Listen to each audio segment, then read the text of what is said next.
माथि प्रतीक छ। अनि यता चाहिँ यो खोला चाहिँ हामीले ग्याछो भन्छ। ग्याछो भने चाहिँ यो खोला, ग्या भने चाहिँ लामो, छो भने चाहिँ खोला बगिरहेको हुन्छ। तर त्यो खोलाको नाम, यो खोलाको नाम चाहिँ भक्तलाल खोला। भक्तलाल खोला चाहिँ मकवानपुर गाउँ जिल्ला बकैया गाउँपालिका 6 नम्बर वडामा यो भक्तेश्वरी गुफा, भक्तेश्वरी महादेव ब्रह्म विष्णु महेशले तपस्या गर्नुभएको ठाउँ।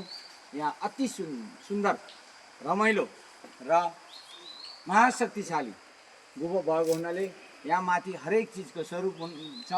त्यसको लागि यहाँको हाम्रो यो सोके गेल्बे टेम्बा दार्जिलिङ गुम्बाको अध्यक्षज्यू माथि, उहाँको फोटो अलिक अध्यक्षज्यू उहाँ स्वयं आफै नै यहाँ माथि चढ्नुको लागि डोरीको व्यवस्थापन गरिँदैछ। र यहाँ उहाँ चाहिँ सोके गेल्बे टेम्बा दार्जिलिङ गुम्बाको अध्यक्ष श्री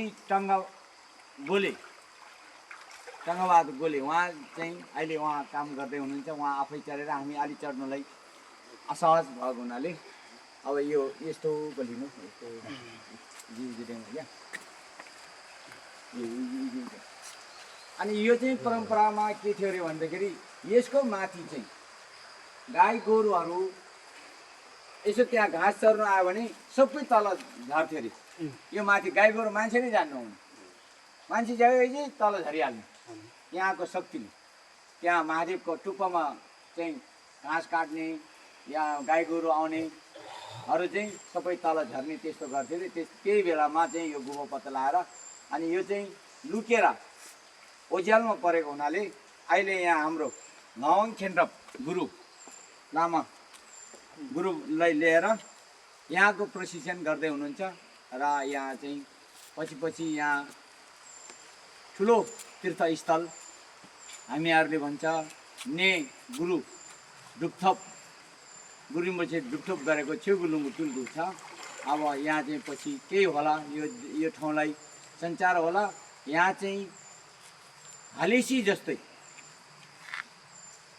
सेम हलेसीमा अलि नजिक, यहाँ चाहिँ अलिक टाढो छ। माथि छोकी गेल्बे टेम्बा दार्जिलिङ गुम्बा, त्यहाँ चाहिँ छो साइड जस्तो छोपेमा भन्छ हामीले, अब कहाँ माथि 5 पोखरी यस्तो भन्छ, त्यो चाहिँ यहाँ साक्षात छ हो। त्यो भएको हुनाले त्यहाँ माथि चाहिँ लामा गुरुहरूले पूजा गर्ने, यहाँ बेलुका आरती गर्ने, अनि गुरुमुर्छेको तिथिमा यहाँ लामा गुरुहरू आएर यहाँ पूजा पाठ गर्नको लागि, हामी यसलाई सञ्चालन गर्नको लागि यहाँ सञ्चालक समितिहरू र उहाँ अध्यक्षज्यू साइड यहाँ हुँदैछ। अब यो अहिले माथि चढ्नलाई बाँकी छ, त्यसपछि चाहिँ हेर्दै गरौँला है। धन्यवाद। ल ल ल ल कटिन्छ।